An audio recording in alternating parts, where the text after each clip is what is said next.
Thank you.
सम्मानित प्रतिनिधिगण और मेरे प्रिय साथी कलाकारों का अभिनंदन करती हूँ।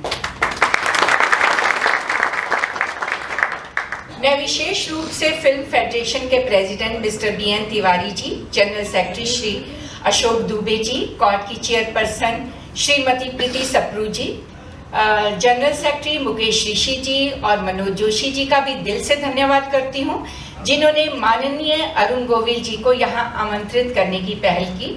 फेडरेशन और कोर्ट के सहयोग और समर्थन से ये कार्यक्रम संभव हो पाया है। इसके लिए एक बार आप सबकी जोरदार तालियां बजाएं।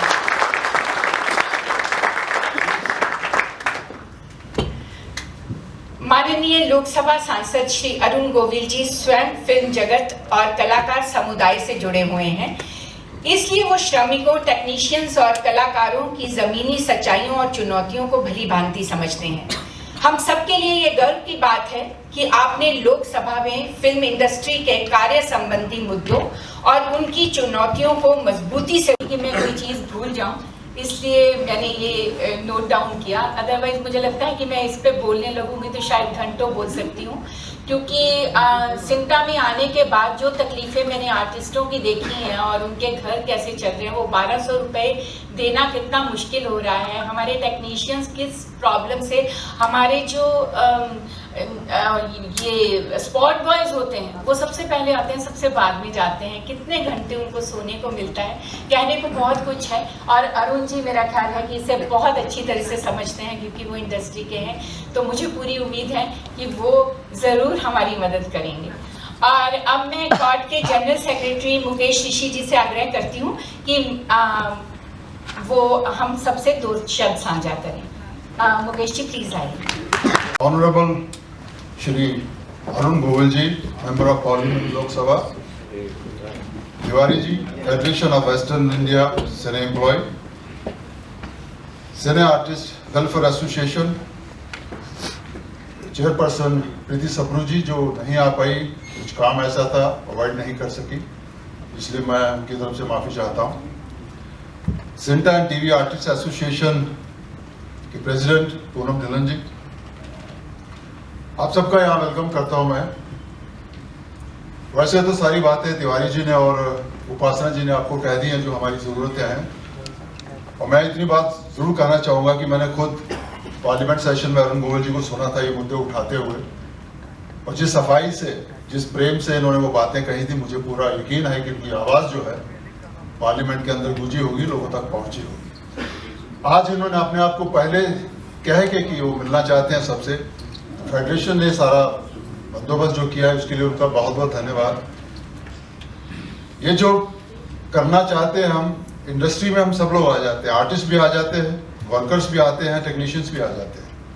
ये तो हम जानते हैं कि कमी तो है, उसे बेटर कर सकते हैं हम, लेकिन ये तभी हो सकता है जब हम सब एक साथ आवाज़ उठाएं और अपना ठीक से वहाँ तक अपनी बात पहुँचा सके जहाँ से आगे बढ़ने की पॉसिबिलिटी बनती है। तो मुझे लगता है कि अरुण जी से बेहतर इंसान इस वक्त हमारे पास और कोई हो नहीं सकता।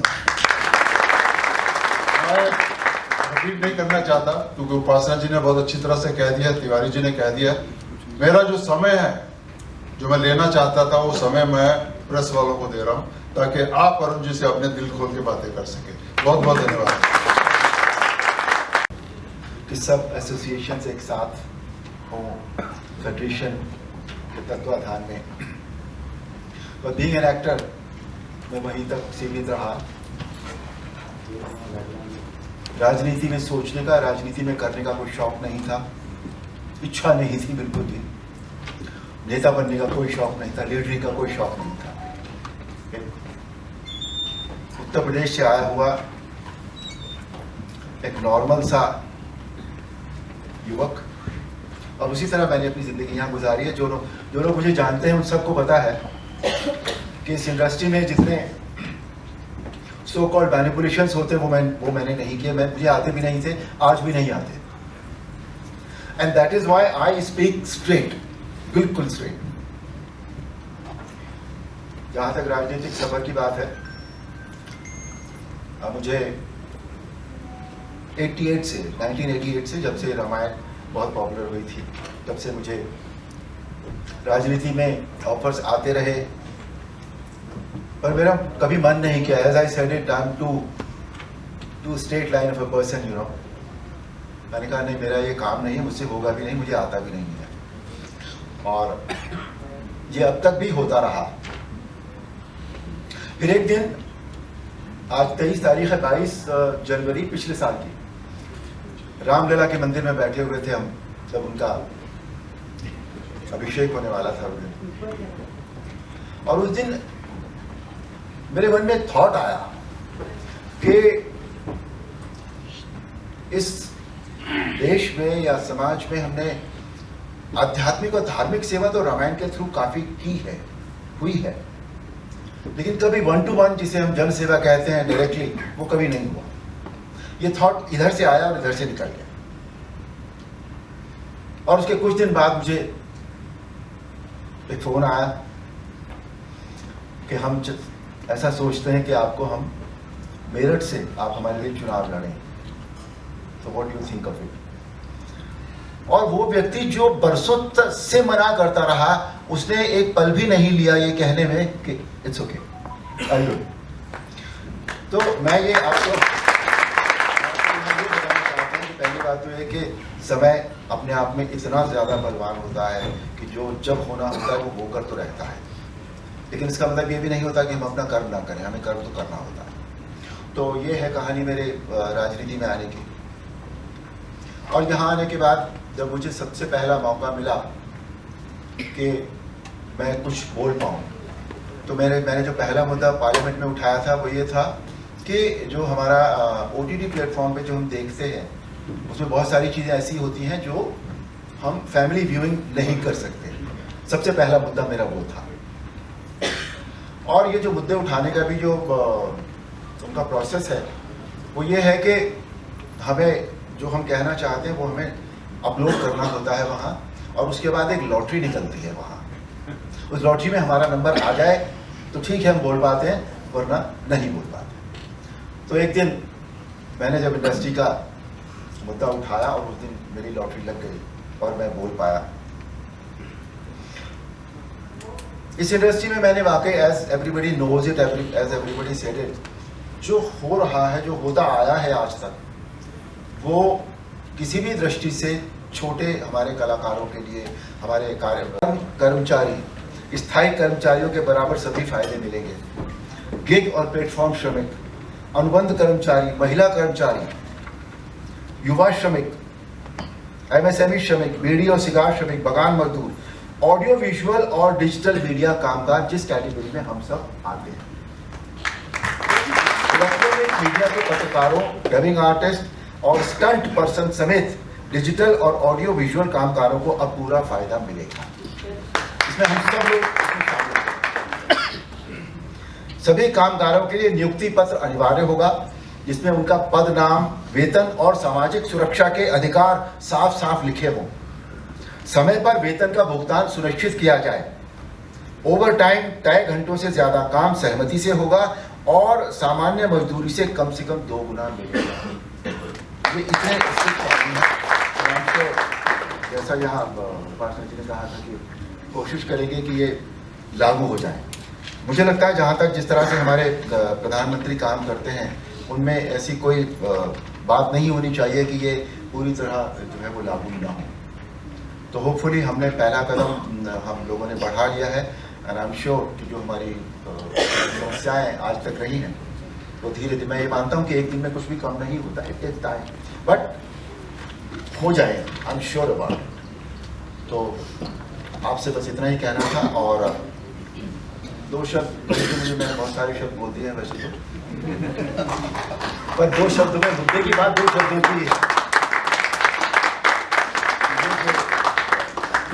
कानून अब लागू होने वाले हैं, ये हम सब के भले के लिए, स्पेशली उन कलाकारों के लिए, उन वर्कर्स के लिए कि जिन पर अब तक ध्यान नहीं दिया गया। So I'm sure hope all is well. जब आपने हमारे मुद्दे आई थिंक पार्लियामेंट में रखे, वी रियली अप्रिशिएट, क्योंकि आप हमारी आवाज़ हैं वहाँ पे। हम कितने पीड़ित हैं, हमें क्या क्या मुद्दे हैं, ये तो सब जानते हैं, आप बिल्कुल जानते हैं। सो अभी वी आर वेरी होपफुल कि अभी जो न्यू लेबर लॉज आए हैं वो आप हमें मदद करेंगे उनको इम्प्लीमेंट करने की। और तिवारी जी ने भी ये बहुत पहल की है। तिवारी जी, आपका बहुत बहुत शुक्रिया। मुझे मालूम है कि आप दिल्ली गए थे, मन्नाविया जी से मिले हैं। हम यहाँ पे फुनकर साहब जो हमारे स्टेट के लेबर मिनिस्टर हैं उनसे मिले हैं, लेबर कमिश्नर से मिले हैं, जितने ऑफिसर्स हैं लेबर कमीशन के और प्रिंसिपल सेक्रेटरी सबको मिले हैं। हाथ जोड़ के सर उनको हम लोग रिक्वेस्ट करते रहते हैं कि प्लीज़ हमारी ये चीज़ों में हेल्प करिए। तो thank you Arun ji for being here, and as the CINTAA president I am very hopeful कि हमारे इस टर्म में ये हमारे आर्टिस्ट की जो दुखती चीज़ें हैं वो हम लोग उनको रिजॉल्व कर पाएंगे। Thank you so much. Thank you media, आप ये प्लीज़ हमारे जो प्रॉब्लम्स हैं दूर तक पहुंचाइए, क्योंकि लोगों को दूर से ग्लैमरस इंडस्ट्री दिखती है सिर्फ, और उनको ये नहीं पता कि हमारे जो आर्टिस्ट काम करते हैं और टेक्नीशियंस काम करते हैं, सिर्फ आर्टिस्ट की बात नहीं है, ये हमारे टेक्नीशियंस हैं, लाइटमैन हैं, जूनियर आर्टिस्ट हैं, मेकअप आर्टिस्ट हैं, सारे लोग सबके लिए हमें आवाज़ उठानी है ताकि हमारी इंडस्ट्री जो इतनी ग्लैमरस दिखती है और इतनी पीड़ित भी है, उनको राहत मिले। Thank you Arun ji, thank you for being here today. जो भी कुछ पूछना चाहे वो मेरे से पूछ सकता है। बहुत बहुत शुक्रिया। 26 जनवरी को झांकियों में इंडियन फिल्म इंडस्ट्री की एक झांकी निकलने वाली है और वो झांकी में संजय लीला भंसाली को रिस्पॉन्सिबिलिटी दी गई है और उनकी तरफ से 26 जनवरी को राजपथ पर इंडियन फिल्म इंडस्ट्री का रिप्रेजेंटेशन जो है वो होने वाला है। बहुत बड़ी बात है हमारे लिए, मुझे लगता है कि पहली बार है। उनके जितने भी जो बड़ी बड़ी संजय जी ने जो क्रिएट किए हुए हैं वो ऐसी झांकी उन्होंने डिज़ाइन कर रहे हैं वो जो हमारी पूरी की पूरी film industry regional as well as Hindi उनको रिप्रेजेंट करेगी। तो मैं अरुण जी आपके वहाँ जाने से जो जो जो चमत्कार हो रहे हैं और नेचुरली आपके धनुष बाण में चमत्कार तो वैसे ही है, तो मुझे इस बात का यकीन है कि आपके प्रेजेंस से आपकी सौम्यता, आपका जो ऑरा है वो डेफिनेटली वर्क करेगा जैसा कि आपने कहा। और जो आपके बगल में जो बाएं ओर बैठा हुआ है इसके बारे में बोलना बहुत ज़रूरी है, जिसका नाम है संजू गंगेश्वर। ये क्या है कि चुपचाप बैठा हुआ है, लेकिन हमारी फिल्म इंडस्ट्री में फेडरेशन में सबसे बड़ी ताकत जिससे हर बंदा जो पैसे नहीं देने वाला होता वो डरता है, वो है संजू गंगेश्वर। क्योंकि ये जैकेट पहन के शांति से बैठा हुआ है, ऐसे नहीं इलेक्शन जीता है, वो भी नाला सुपारा में। तो ऐसी हमारी ताकतें हैं जो हमारे पूरे इश्यूज को सॉल्व करेंगी। अरुण जी, एक और इम्पोर्टेंट रिक्वेस्ट है आपसे कि हमारे देश में बहुत सारे फिल्मों के फेस्टिवल्स होते हैं, बहुत सारे इवेंट्स होते हैं जो सरकार उसको मना करती है, गवर्नमेंट की तरफ से होता है, जैसे इफ़ी हो, बहुत सारे फेस्टिवल्स होते हैं, नेशनल अवार्ड्स हो, सब जगह हो।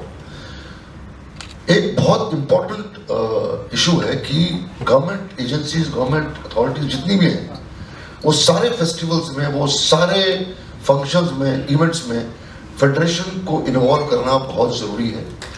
उनको लेटर्स जानी चाहिए, उनका इन्वॉल्वमेंट होना चाहिए, ताकि जो 4.5-5 लाख हमारे टेक्नीशियंस और वर्कर्स हैं उनका इन्वॉल्वमेंट भी जब तक उस फेस्टिवल में नहीं होगा। उनको अवार्ड्स मिलते हैं, डायरेक्टर को मिलता है, कैमरा सबको मिलता है, लेकिन as a body I think FWIC का रहना, ऐसे प्रोग्रामों में रहना बहुत ज़रूरी है। और मुझे लगता है कि आप इस बात को ज़रूर सही जगह पर पहुँचाएंगे और हमारी इस रिस्पेक्टेबिलिटी, हमारी इज्जत जो है वो उस दिन बढ़ गई जिस दिन आपने मोर्चा संभाला और आपको हमने जो पार्लियामेंट में देखा। थैंक यू, बहुत बहुत शुक्रिया। Thank you Ashok ji. Sir के पास वर्कर मुन्ना खड़े हो जाओ जरा। धन्यवाद सर। तुम्हारा नाम भी मुन्ना है, बातें भी मुन्ने के जैसी करते हो। धन्यवाद सर। वाला ब्रेक आपने दिया था सर। सवाल ये उठता है कि अगर एक प्रोड्यूसर के पास अगर पैसा बाकी है वर्कर का, तो वर्कर प्रोड्यूसर के पास जाएगा, वो नहीं देगा, उसके बाद वो क्या काम करेगा? लेबर डिपार्टमेंट में जाएगा। लेबर डिपार्टमेंट प्रोड्यूसर को, वर्कर को बुलाएगा, समझौता कराएगा। समझौता नहीं हुआ तो वो भेज देगा लेबर कोर्ट में। लेबर कोर्ट के बाद मामला जाएगा हाई कोर्ट। प्रोड्यूसर अगर जीता तो कोई बात नहीं, अगर वर्कर जीता तो कोई ना कोई एक हाई कोर्ट जाएगा। हाई कोर्ट में मामला नहीं सॉल्व हुआ तो जाएगा सुप्रीम कोर्ट। इस तरीके से ये मामले जो है पेंडिंग हो जाएंगे सारे सर। इसके लिए आपने क्या सोचा है? पहले की वर्किंग में और अब आज की वर्किंग में बहुत ज़्यादा फर्क आ गया है। आप कोई सा भी डिपार्टमेंट उठाकर देख लीजिए, मैं फिल्म इंडस्ट्री की बात नहीं कर रहा, अदरवाइज भी बात कर रहा हूँ। एक तो सारा कुछ इतना ज़्यादा डिजिटल हो गया है। अब कई बार हमें रजिस्ट्रेशन कराने के लिए हफ्तों लग जाते थे, अब हम 2 सेकंड में बैठते हैं कंप्यूटर पे और अपना रजिस्ट्रेशन भी हमारा कुछ चीज़ों का ऐसे ही हो जाता है। तो और अब क्या होता है, एक सरकार की नीयत होती है। ये जो सरकार है इसकी नीयत बिल्कुल अलग है। इसकी नीयत ये है कि जो इन्होंने अगर ये बिल लेकर आए हैं, कोर्ट इन्होंने लेबर कोड इन्होंने लगा शुरू किए हैं, तो वो इस बात का ध्यान रखेंगे कि इनका इम्प्लीमेंटेशन जो है वो करेक्ट हो। बेसिकली नीयत के ऊपर डिपेंड करता है सर। सवाल ये उठता है, डिपेंड करता है। एक मिनट, ये धर्मेंद्र जी हैं, newspaper employees union of India के प्रेसिडेंट हैं, ये सवाल पूछेंगे जी। महाराष्ट्र में सबसे बड़ा इशू यही है कि रेफरेंस का पावर ही कमिश्नर साहब के पास नहीं है और ये कमिश्नर साहब तक को नहीं पता है। अभी 15-20 दिन या 1 महीना पहले पद्मिनी कोल्हापुर से सेलिब्रिटी गई थी वहाँ सर। 2-2 ढाई घंटे वो बैठी, शायद पूनम जी को पता होगा। 2.5 घंटे सेलिब्रिटी इंतजार कर रहे हैं वहाँ का लेबर कमिश्नर उनको पता नहीं है कि 17(2) क्या है, जा करके सर कोर्ट में चैलेंज हो रहा, 5 साल मुकदमा चलने के बाद पता चल रहा है कि लेबर कमिश्नर के पास पावर नहीं। अभी तक ये हाल एज आई सेड इट कि अभी में आज से पहले तक, मतलब कुछ दिनों से पहले तक और अब में फर्क होगा, वर्किंग में बहुत फर्क होगा। बिकॉज एक तो हमारे जो सरकार के चीफ हैं आदरणीय नरेंद्र मोदी जी, उनका वर्किंग हम सब ने देखा है, और दूसरा जो हमारे लेबर मिनिस्टर हैं Mansukh Mandaviya ji, he is a very very upright officer, और वो उस मतलब उसी वक्त काम करने में बिलीव करते हैं वो। तो इसलिए इस तरह की चीज़ें एज आई सेड इट कि हो सकता है थोड़ा बहुत समय लगे ज़रूर, लेकिन इनका मैंने उनसे रिक्वेस्ट की थी कि सर आपने कहा था आप मेरे साथ बॉम्बे चलेंगे, तो आप कब चल रहे हैं बॉम्बे? ही सेड इनको ये जो लॉज हैं इनको इम्प्लीमेंट हो जाने दो, मैं फरवरी एंड में आपके साथ तब चलूँगा जब मैं सबको एक्सप्लेन कर पाऊँगा, और जब वो आएंगे तो आई एम श्योर कि यहाँ जितने जो भी लोग होंगे लेबर डिपार्टमेंट के, वो सारे के सारे यहाँ बैठे होंगे। ठीक है, बहुत They will hear everything, एक सवाल है ना। और वो एज आई सेड इट बहुत अपराइट ऑफिसर हैं वो, और वो सब कुछ इस तरह से एक्सप्लेन कर देंगे। और as I said it digital media हो गया है अभी सारा कुछ, अब उतना समय नहीं लगता जिस तरह से पहले समय लगे करता था, और इस सरकार में नहीं लगेगा बिल्कुल। सर लोकसभा में जब आपने बोला था, मैंने पूरी स्पीच देखी है, ये संहिता भी पूरी पढ़ी है, आपको बहुत बहुत बधाई, इन सारे लोगों को शुभकामना। लेकिन सर मैं पत्रकार यूनियन से हूँ, तो एक हमारे पत्रकार बिरादरी का एक सवाल है सर, ये जो संविधान जो संहिता आई है, इसमें बहुत सारे कानून आपने बदले हैं, मजबूत किए हैं, लेकिन क्षमा चाहूँगा सर, वर्किंग जर्नलिस्ट एक्ट 1955 को आप लोगों ने कमजोर किया। 1955 को जी सर, इसका मुझे अगर आप एक रिप्रेजेंटेशन दे देंगे, बिकॉज इसमें इस बारे में मुझे अभी तक इतना नहीं पता है, तो मैं I be very thankful to you. Implementation तो एडमिनिस्ट्रेशन करता है, पीएम साहब तो नहीं आएंगे लोकल लेवल पे। मैं आपके कार्यकाल में केवल इतना जानना चाहता हूं कि ये जो करप्शन है या जो एक्सप्लॉयटेशन है, ये 1-2% में कम हो जाएगा तो आप इतिहास बन जाएंगे, तो आपका आसान्वित है कि इसमें कुछ न कुछ बदलाव होगा? कानून तो 70 साल से बनते आ रहे हैं। हाँ, कानून 70 साल से बनते आ रहे हैं, लेकिन आप ये देखिए कि पिछले 2 साल में या 1.5 साल में या पिछले 2014 से अगर आप लगाएं, जब से आदरणीय मोदी जी हमारे प्रधानमंत्री बने हैं, तब से चेंजेस आए हैं या नहीं आए हैं, ये बताइए मुझे आप। आज इतने पुराने कानून, अभी हमने पिछले सेशन में जी नहीं आए, होता क्या है? नहीं सर, ये मत कहिए प्लीज प्लीज प्लीज मत कहिए। उन्होंने सवाल पूछा है, उनको पूछने दीजिए और मुझे उनको जवाब देने दीजिए प्लीज। आज इस पिछले चली गई और हम एक्टरों की पेमेंट नीचे आ गई, तो कैसे हमारे एक्टर गुजारा करते हैं या टेक्नीशियन गुजारा करते हैं सर? कभी जाएंगी? हमारी मैडम ने कहा कि कैसे रहते हैं, कैसे सोते हैं, कैसे खाते हैं, कुछ नहीं। एक दूसरे से कॉल करते हैं कि मुझे कुछ पैसे का सहायता कर दो, अगले महीने दे देंगे, लेकिन वो फिक्स नहीं होता रहेगा।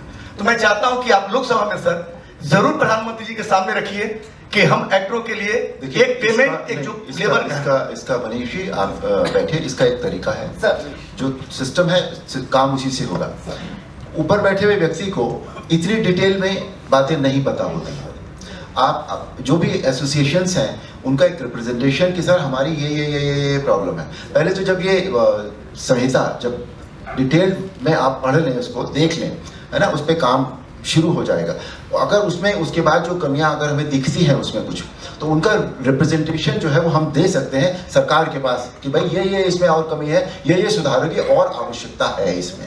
बिल्कुल, सुधारों की जो एक क्रिया होती है ना, वो कहीं रुकती नहीं है, वो चलती रहती है, वो एक रेगुलर प्रक्रिया है वो सुधार की। जी, Hi sir. I'm an editor and I'm representing the Association of Film and Video Editors.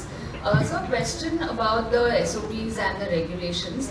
What I find generally is a flaw in the way that we receive as editors, we receive our regulations, is that as an editor I am expected to implement it individually versus the implementation happening from the power center downwards, which is the producers downwards. The onus becomes, the onus can't be on me as an individual editor to implement the regulations. So I just wanted to know, will there be any checks and balances of these kind? Like, will there be more pressure on the producers to implement these regulations? Detail as I told you, detail जो है इसकी अभी आनी बाकी है हम लोगों के पास। और जब ये डिटेल आ जाएंगी तब एग्जैक्टली जो है सिचुएशन बहुत सारी क्लियर हो जाती हैं, है ना। लेकिन ये बनाया जो रूल्स सारे बनाए गए श्रम जितने कोड आए हैं चारों, ये सिर्फ इसीलिए आए हैं कि हम सबकी जो भी श्रमिक है वो चाहे किसी भी फील्ड का क्यों ना हो, किसी भी फील्ड में काम क्यों ना करता हो, उसके लिए सामाजिक सुरक्षा होनी चाहिए, उसके लिए आर्थिक सुरक्षा होनी चाहिए, और इन्हीं सब चीज़ों को लेकर बनाया गया है। और अभी जैसा मैंने कहा, सुधारों की कभी न तो कोई कमी होती है न कोई, वो एक प्रक्रिया है जो लगातार चलती रहती है। और समय के हिसाब से, जैसे समय काल और परिस्थिति के अनुसार हमारा जो कर्तव्य होता है ना, इसी तरह से समय काल और परिस्थिति के अनुसार सुधार होते हैं जो हमेशा चलते रहते हैं, वो कभी रुकते नहीं हैं। आज जिन बातों की हमें पहले नहीं ज़रूरत थी, आज हमें उन बातों की ज़रूरत है, इसलिए हम कहते हैं कि नहीं, ये सुधार होने आवश्यक है ना। तो ये जब डिटेल में सारी चीज़ें हमारे पास आ जाएंगी, उस वक्त हम इनको रिप्रेजेंटेशन अपने भेज सकते हैं कि नहीं, इसमें ये चीज़ें हमें और चाहिए बेसिकली। सर मेरी एक रिक्वेस्ट है, डमी इफेक्ट्स एसोसिएशन, सर हम लोग बहुत थिन लाइन पे बैठे हुए हैं, क्योंकि हम लोग डील करते हैं गन्स में, एक्सप्लोजन्स में, स्मोक्स में, फायर में। तो हमारे साथ क्या हुआ था कि हमारे पास गन्स है जो हम लोग को खरीदनी पड़ती है अकॉर्डिंग टू द मार्केट, जो मार्केट में चल रहा है उस हिसाब से। सर हमारे 2016 से पहले हमारे पास गवर्नमेंट से सर्टिफिकेट दिए जाते हैं, आर्म्स डिपार्टमेंट से, कि यू आर सेटिस्फाइड कि ये गन्स डमी है। आज 2016 के बाद एक जीआर आया और हमारे सारे सर्टिफिकेट्स नल एंड वॉइड हो गए। उसके बाद हमने एप्लीकेशन कर रहे हैं, लेकिन हमारे सर्टिफिकेट नहीं बन रहे हैं। बोलते आपको 3 लाइसेंस दिया जाएगा। सर हमारे पास हजारों की क्वांटिटी में गन्स होती है, हम 3 गन का लाइसेंस लेके करेंगे क्या? अगर हमारे सब नल एंड वॉइड हो गए, हमारे जितना भी फॉरेन में जाने वाला बिजनेस था सब खत्म हो गया। हम लोग अबू धाबी जाते थे, मलेशिया जाते थे, सिंगापुर जाते थे, वो सब खत्म हो गया। तो कम से कम एटलीस्ट हमारे फिल्म लाइन के लिए तो थोड़ा एग्जम्पशन होना चाहिए हमारे लिए। हमने सर डीजीएफटी में लीगली इंपोर्ट करने के लिए, इलीगल इंपोर्ट्स हो रहे हैं बहुत, लीगली इंपोर्ट करने के लिए मैंने डीजीएफटी में परमिशन लगाई है सर। 2020 में परमिशन लगाई थी, वी आर सिटिंग 2026, अभी तक परमिशंस नहीं है। We want to do legal work but it's not happening. इन सब के लिए थोड़ा सा सिर्फ हमारे लिए सारी बातों को ना हम इंडिविजुअली आप या हम ट्रीट नहीं कर सकते, वहाँ इंडिविजुअली हम इन चीज़ों को नहीं लेकर जा सकते। आपको जो भी आपकी जैसे फेडरेशन है उसके थ्रू आप रिप्रेजेंट करें, और फेडरेशन कैन, हम फिर फेडरेशन के साथ वहाँ बैठकर बात कर सकते हैं कि भाई ये प्रॉब्लम्स हैं, इनको आप सॉर्ट आउट कीजिए। ठीक है, thank you so much, thank you so much sir.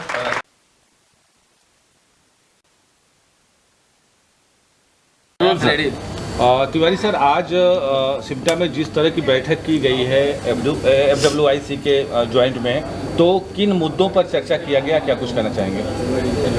Actually सिमटा में बैठक नहीं की गई, ये हाल हमने लिया